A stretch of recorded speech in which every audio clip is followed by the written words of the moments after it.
जहां पर आपको तमाम किसान नजर आएंगे और काफ़ी ज़्यादा होश में नजर आ रहे हैं। जस्टिस कोर्ट चाहते हैं दिल्ली में जो कुछ भी उस लड़की के साथ हुआ है उसके खिलाफ यहाँ पर मौजूद है और ज्ञापन सौंपने के लिए पहुंचे हैं। इनसे बातचीत करने का प्रयास करेंगे और पूरा कारण जानेंगे, पूरा मामला जानेंगे।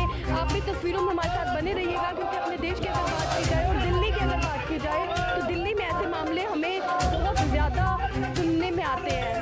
आपको क्या लगता है, आखिर ये जो नारियों पर अत्याचार हो रहा है, जो लड़कियों पर, महिलाओं पर अत्याचार हो रहा है, वो आखिर क्यों दिन पर दिन बढ़ता जा रहा है? या दिल्ली पुलिस की बात की जाए या सरकार की बात की जाए, आखिर क्यों नहीं कोई सख्त कार्रवाई उन लोगों के खिलाफ की जाती है जो लोग ऐसे जो गलत काम है उनको बढ़ावा देते हैं? आपको क्या लगता है, कमेंट में लिखकर जरूर बताइएगा। वहीं इनसे भी बातचीत करने का प्रयास जरूर करेंगे, जानेंगे कि ये क्या कुछ बताना चाहते हैं। ज़्यादा से ज़्यादा शेयर करना मत भूलिएगा। यहाँ पर देख सकते हैं कि करनाल जो किसान हैं वो आज यहाँ पर जस्टिस कोर्ट के लिए खड़े हुए हैं।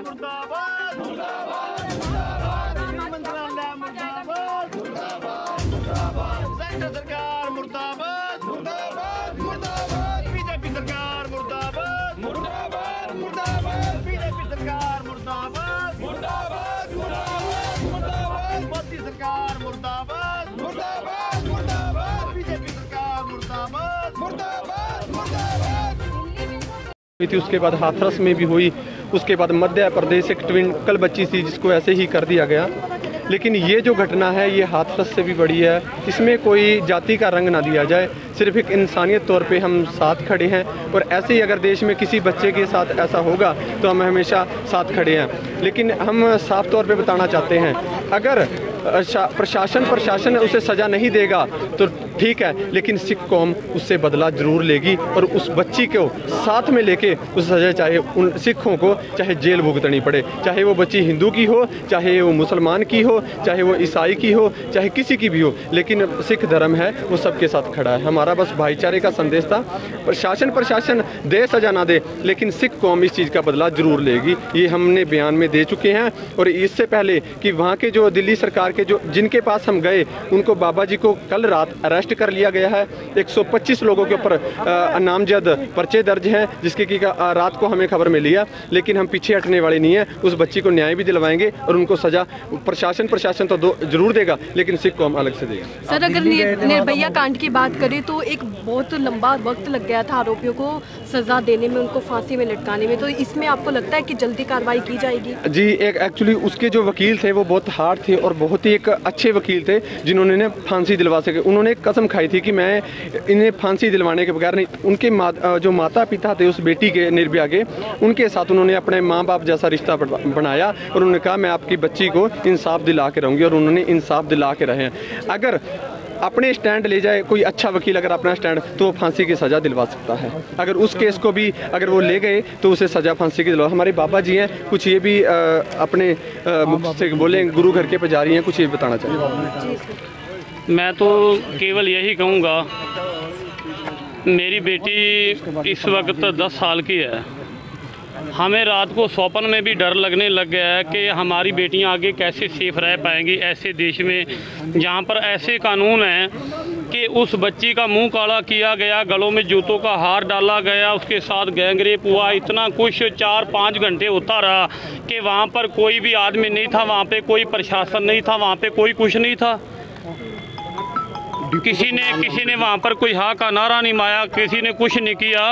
तो मैं तो प्रशासन से, सरकार से यही विनती करूँगा कि इन लोगों को सख्त से सख्त सज़ा दी जाए, ताकि आगे कोई भी ऐसा करे उसकी रूह कांप जाए। एक बार अरब कंट्रियों में ऐसे कार्य क्यों नहीं होते, वहाँ पर सजाएं सख्त हैं, वहाँ पे चौक पे खड़ा करके सज़ा दी जाती है और सारे लोग देखते हैं, हाथ काट देते हैं, पाँव काट देते हैं। यहाँ हमारे पास सज़ा का प्रावधान नहीं है, इसी करके ऐसे गैंगरेप, ऐसे मामले सामने आ रहे हैं, जो कि शर्म के लिए, हमारे लिए बहुत शर्म की बात है।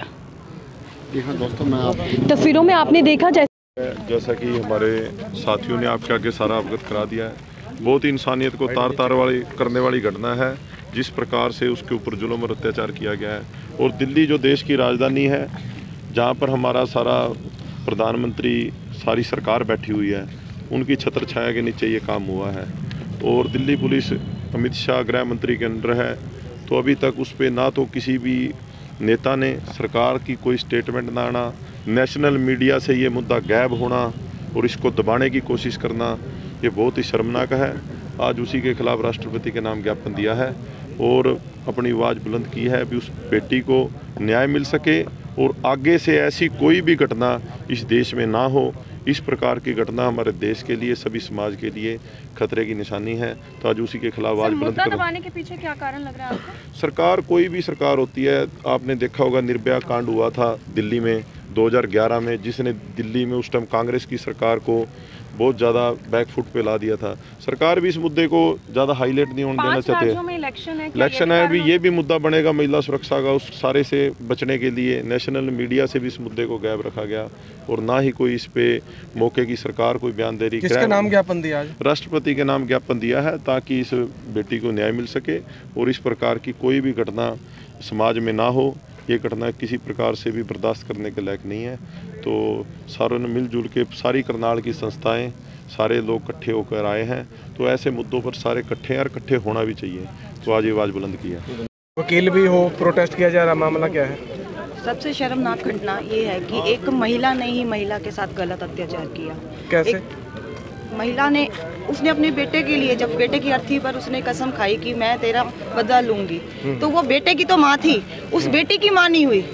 महिला के ऊपर ही बात उठ जाती है इससे कि एक महिला इतने अत्याचारी कैसे हो गई। और उसके बाद दुष्कर्म, उसके बाद ये सब। मैं तो सरकार से, केंद्र सरकार से हमारी यही अपील है कि गृह मंत्री जी से भी यही अपील है कि एक तो फास्ट ट्रैक कोर्ट लेके आए और विद इन वन मंथ में सभी को अरेस्ट करके, हम ये नहीं कहते कि फांसी की सजा दो, पर ऐसी कोई सजा दो कि जिससे फिर दोबारा से कोई अपराध, अगर ऐसा अपराधी वो अपराध करे तो उसकी रूह कांप जाए। क्योंकि ये बेटी का मामला है, किसी एक कम्युनिटी का मामला नहीं है। क्योंकि जब कोई भी समाज में कोई अभी अत्याचार होता है ना किसी महिला पर, वहाँ पर कम्युनिटी जुड़ती है।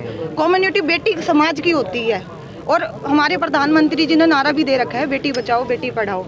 अब यहाँ तो बेटी बची नहीं, पढ़ेगी पता नहीं कैसे पढ़ेगी। किसके नाम ज्ञापन दिया आज आपने? आज हमने डीसी साहब को ज्ञापन दिया, राष्ट्रपति जी के नाम, कि जल्द से जल्द इस पर फास्ट ट्रैक कोर्ट के अकॉर्डिंग कार्रवाई हो और इस मैटर को जल्दी से जल्दी सोल्व करे। और एक ऐसी सजा होनी चाहिए जो अपराधियों के लिए एक सबक हो और वो कांपें सोचते हुए भी कि ये ऐसा भी हो सकता था। हमारी भारत सरकार से, प्रधानमंत्री जी से, गृह मंत्री जी से यही अपील है, इसको फास्ट ट्रैक कोर्ट में लेके और जल्द से जल्द इस पर कार्रवाई करें।